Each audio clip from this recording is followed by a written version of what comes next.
When working in the lab, chemical contact with the eyes is a major concern. The eyes can rapidly absorb many chemicals, and most chemicals will have some sort of effect when in contact with the eyes, leading to pain and irritation. And a large number of those, particularly acids and alkalis, can cause painful burns, irreversible damage, and even permanent loss of vision. In a lab environment, the parts of the eye most susceptible to injury are the cornea and the sclera. The cornea is the dome-shaped transparent window which covers the front of the eye and gives us a clear window to look through. It's made up of several layers, yet it's only about ½ a millimeter thick and is extremely sensitive, having the greatest number of nerve endings than anywhere else in the body.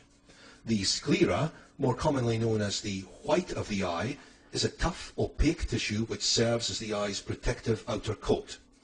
Both the sclera and the cornea can be irreversibly damaged by physical or chemical means.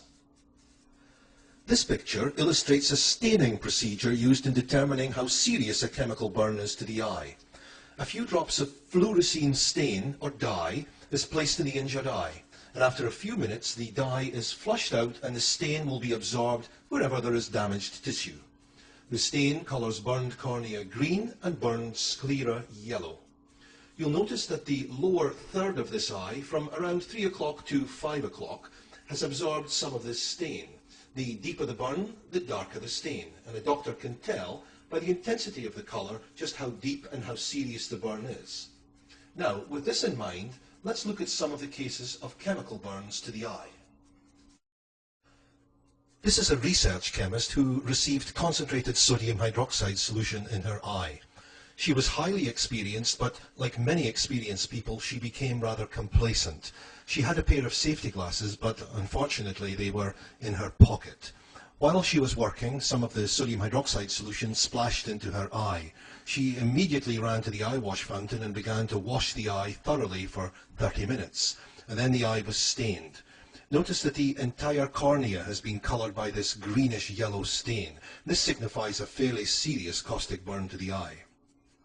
If you look very carefully at the pupil, you'll see that it's not the normal black colour. The transparency of the cornea has changed and has a more cloudy appearance. Following the staining procedure, she was placed on the proper medication for this severe medical burn. This shows the same eye on the following day. A burn to the eye is accompanied by a lot of swelling, pain and discomfort. Persons who experience chemical burns may have a very miserable time for several days. Fortunately, because of this woman's prompt and thorough washing of her eye, no permanent damage occurred. If you forget everything else, you should remember this one thing. The most important part of the treatment of a chemical burn to the eye is what's done in the first few seconds of time. Immediate irrigation of the injured eye is far more important than any subsequent medical treatment. If you allow the chemical to remain in the eye for even a few seconds too long, no matter what the doctor does, in many cases you may end up with permanent damage. The treatment is very simple. Get to the eye wash or any source of water and get the eye thoroughly washed out before the chemical has any more chance to do damage. There are 2 eye wash fountains in this lab, one adjacent to bench number 1, the other adjacent to bench number 18. Your instructor will point out their location to you. Alkaline or basic materials such as sodium hydroxide and ammonia are far more serious in the eye than are strong acid solutions. Acids will precipitate a protein barrier in the tissues and prevent the chemical from soaking in deeply. But alkaline materials do not precipitate this protein barrier. They continue to soak down deeply into the tissues, and one has to wash repeatedly to get strongly alkaline chemicals out. So be particularly cautious around strong bases or strong alkalis. This picture also shows how important prompt irrigation is in preventing permanent eye injury. This was a young lab technician who dropped a container of potassium hydroxide solution on the bench surface and some of the liquid splashed into his eye. As the initial irritation was relatively mild, he delayed washing his eye for 5 minutes. When the eye was examined just after washing, this opacity of the cornea was visible in the lower part.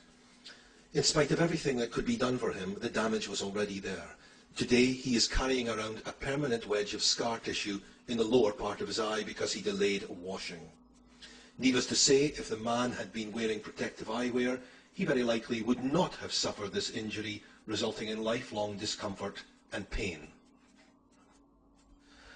Now, if you look closely at this picture, you'll notice a circular contact lens resting on the surface of the cornea. Just before taking this picture, a drop of fluorescein dye was placed in the corner of the eye. The dye has crept up under the contact lens around the border. This is exactly what happens when a wearer of contact lenses gets a chemical in the eye. Leaving the contact lens in during irrigation will result in more serious injury. Rather than protecting the eyes, contact lenses actually prevent proper irrigation of the cornea. Some chemical vapors may even cause the contact lens to become fused or stuck to the cornea. Surgical removal of the lens will undoubtedly cause much pain and very likely permanent irreversible damage to the eye. Contact lenses should not be worn in the lab. Instead, suitably modified prescription glasses should be worn, and the choices of adequate eye protection will be discussed later. Here we see a problem relating to scar tissue, which forms after an eye injury. This person splashed some hydrochloric acid in his eye and was treated. You can see that the cornea is perfectly clear. His vision has not been altered. But about 3 weeks after the original injury, a small puckering of scar tissue was noticed in the lower sac of the eye. This shows the same case taken a few months later. The scar tissue has continued to form, and now there is a large adhesion extending from the edge of the lower lid almost up to the iris. Now, every time he rolls his eyeball, it actually tugs on the lower lid, and the lower part of the eye is full of scar tissue and becomes infected very easily. Surgery was done to cut this adhesion and remove it. Several weeks later, it was beginning to reform and grow. So this man will have a lifelong disability as a result of a chemical injury to his eye. Any talk on eye injuries should not be confined to chemical burns, but should also discuss physical injuries.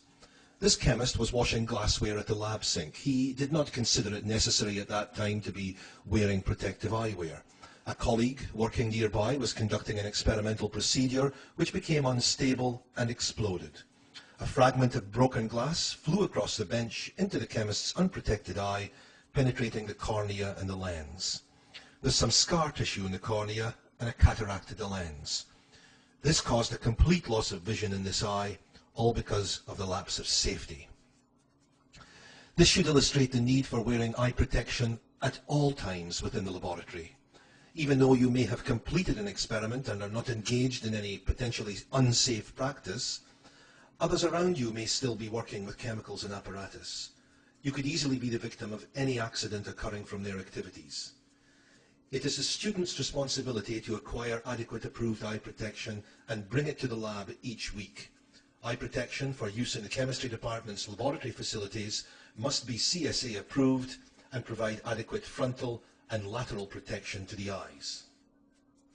The campus bookstore stocks eye protection which is suitable for use in your chemistry labs. The AstroSpec safety glasses will be adequate for most students. Notice how they curve around the side to offer protection, not only from the front but from the side. If you wear prescription spectacles, you should consider obtaining a pair of AstroSpec OTG, meaning over the glasses safety glasses. Note that they have a wider crown, allowing them to fit more comfortably over the top of prescription glasses and therefore allowing lateral protection. If you wear contact lenses, you're strongly advised to wear instead prescription glasses on the day of your lab with safety glasses or OTG glasses over the top. If you must wear contact lenses in the lab, then you're required to wear safety goggles. In this presentation, we have tried to impress upon you the tremendous importance of prompt irrigation in the treatment of eye injuries. Your part of the treatment involves washing the affected area with running water and nothing else for at least 15 minutes. Of course, this must be followed by good medical treatment. Although we have told you about certain parts of treatments of burns to the eye, you will all agree that the best treatment of all is the prevention of the accident in the first place. And that is something that we all have well within our power to do by wearing adequate eye protection and observing precautions that are explained to us. Doctors see very few chemical burns to the eye in individuals who are wearing their safety glasses.